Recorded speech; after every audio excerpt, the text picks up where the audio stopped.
अस्सलामुअलैकुम एवरीवन। दोस्तों, आज मैं लेकर आई हूँ मुल्तानी साग की रेसिपी। मुल्तान शहर की काफ़ी मसनूआत हैं जो बहुत मशहूर हैं, जिनमें मुल्तानी सोहन हलवा का अपना ही एक नाम है। लेकिन साग की ये रेसिपी जो आज मैं आपके साथ शेयर करूँगी बहुत ज़्यादा आसान है और टोटल 10 मिनट में तैयार हो जाती है। खाने में ये इतनी मज़ेदार रेसिपी है कि पंजाबी साग को भी पीछे छोड़ देगी।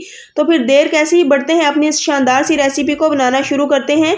बिस्मिल्लाहिर्रहमानिर्रहीम। तो फ्रेंड्स, साग को बनाने से पहले जो सबसे पहला काम है वो है साग की कटिंग करना।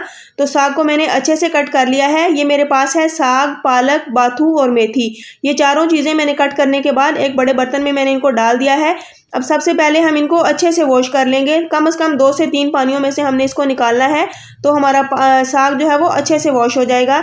अब यहाँ पर साग को मैंने वॉश कर लिया है। ये साग मैं बना रही हूँ प्रेशर कुकर में। तो यहाँ पर मैंने 1.5 गिलास पानी डालकर इसे पकने के लिए छोड़ दिया था। जैसे ही पानी बबलिंग पॉइंट पर आया है, तो अब ये धोकर रखा हुआ तमाम साग मैं इसके अंदर ऐड कर दूंगी। यहाँ साग में अभी हम मजीद कुछ चीज़ों की भी एडिशन करेंगे, लेकिन फिलहाल इसमें इतनी स्पेस नहीं है, तो इसलिए मैं इसको पकने का टाइम दूंगी।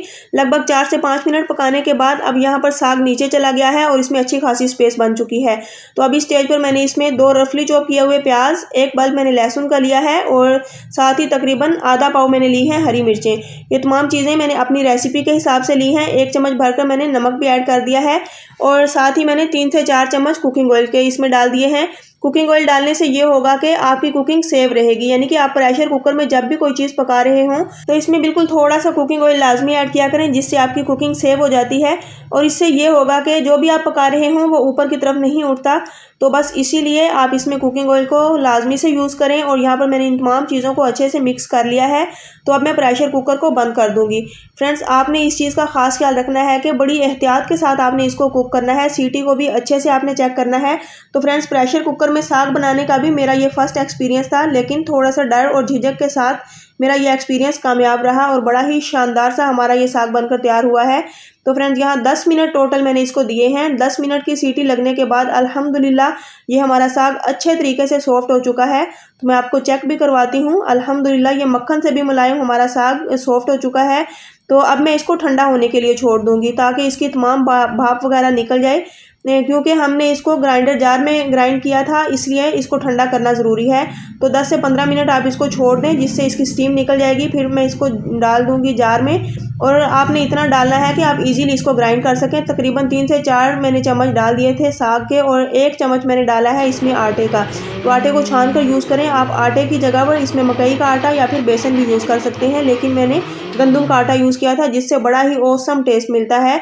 तो अब तमाम साग को मैंने ग्राइंड करने के बाद फिर से चूल्हे पर चढ़ा दिया है, ताकि जो हमने इसके अंदर आटा डाला है वो पक सके। और जब वो पकेगा तो यहाँ पर हमारा साग बिल्कुल क्रीमी टेक्सचर में आ जाएगा। तो इसको मैं तकरीबन 10 से 15 मिनट फिर से पकाऊंगी। तो अल्हम्दुलिल्लाह अब 10 से 15 मिनट मैंने इसको पका लिया है। अब आते हैं साग के तड़के की तरफ। तो अब यहाँ पर बड़ा ही शानदार सा हम इसको तड़का देंगे, जिसके लिए मैंने देगची में डाल दिया है कुकिंग ऑयल तकरीबन हाफ बड़ा चम्मच और तकरीबन 2 से 3 चम्मच मैंने इसमें डाल दिए हैं घी के भी।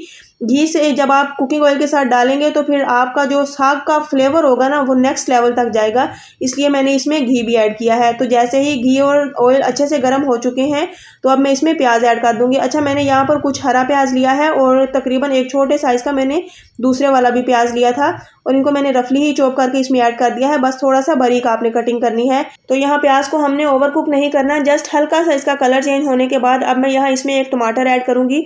तो फ्रेंड्स, टमाटर के मैंने छिलके उतार दिए थे और बिल्कुल बारीक सी इसकी कटिंग की है। छोटे छोटे क्यूब्स में मैंने इसको काट लिया है।